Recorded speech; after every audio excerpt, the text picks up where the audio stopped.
The Joe Rogan Experience. To go see this one championship event in Bangkok. Wow. But the guy, one of my friends, like pet them. He's a stadium like champion, and he's fighting one championship again. And it's like it's just sick to see, man. Yeah, I don't think people understand how big it is in Asia either. There's a lot of American fans that are just really, they're missing it. Yeah. It's like Asia's version of the UFC. It's gigantic, Huge. if not bigger. Yeah. Yeah, the numbers are insane. And they got some fucking killers over there. Yes, they got do. some legit killers. Yeah. Yeah, that's like that guy Nastyukin who just knocked out Eddie Alvarez. Yep. He trained a tiger. Dude, that guy's legit. Yeah. I remember. Did you train with him at all? No, I would like alongside him. I didn't personally train with him, but I remember one day we were training, and he was the last one on the mat, and our wrestling coach Frank was like, he said something like 10 more sprawls and like you beat Eddie Alvarez or something. And the guy's just grinding, like he's just digging himself into the mat. It was cool to watch him prepare for that fight. But there's guys like that. That's like, yeah, he trains there all the time. And he beat Eddie Alvarez. Like that's a big deal. I think it's a big factor over there too that they don't cut weight.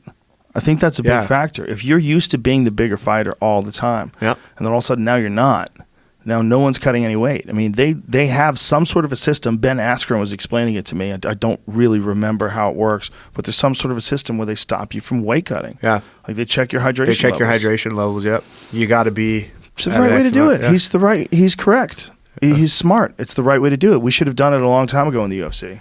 Man, I really think that. All the weight cut issues, all that stuff, like ruining cards, all that, it would all be eliminated, right? Yes, ruining cards, and even more importantly, I think causing fighters to fight at less than their full potential. Yeah. How many fighters got hit when they shouldn't have gotten hit because if they were recovered completely, if they didn't have to, not recovered completely, but if they didn't have to recover from a weight cut. I mean, who knows? Maybe there's shots you ate because that you wouldn't have eaten. Yeah. Right? Especially if you're some guy who's cutting a brutal amount of weight. It's entirely possible that you could get hit with something you wouldn't if you didn't have to cut weight. It would be detrimental to your career.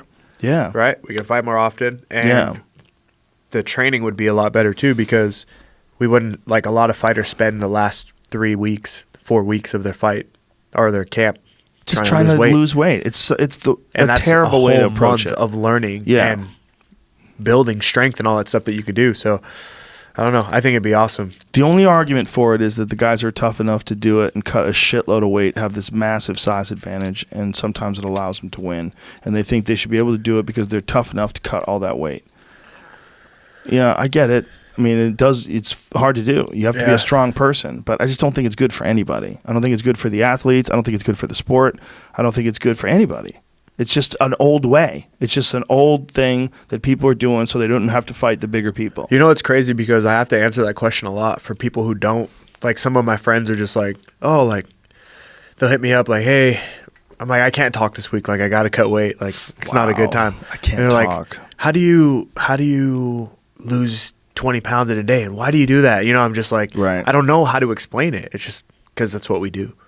You know, there's not really, it's just what I have to do. When you see certain fighters get on the scale, though, like Conor McGregor when he made 145, it's crazy. Looked like a zombie man, like a Walking Dead character. Yeah. I was like, holy shit, man. He looks like the Ice King. Yeah.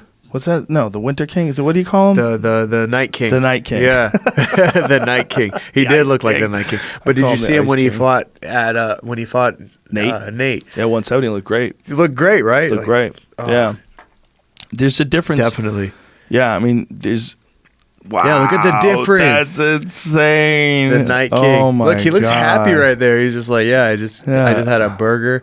I know. About to sleep good and then whoop some ass. The other one, he's like, Dude, he's on death's door right there. They're really only 3 months apart? 4 months apart? No way. December 2015 and March 2016, is that right? Yeah. Wow. You know what's crazy too? Sometimes like weight cutting messes up the mind too, because you see yourself so shredded, right? At one point in your life, and then like I can get maybe like 5 pounds. I'm like, man, I'm out of shape. Like I got to get back in shape. Yeah, you get accustomed to it. Yeah.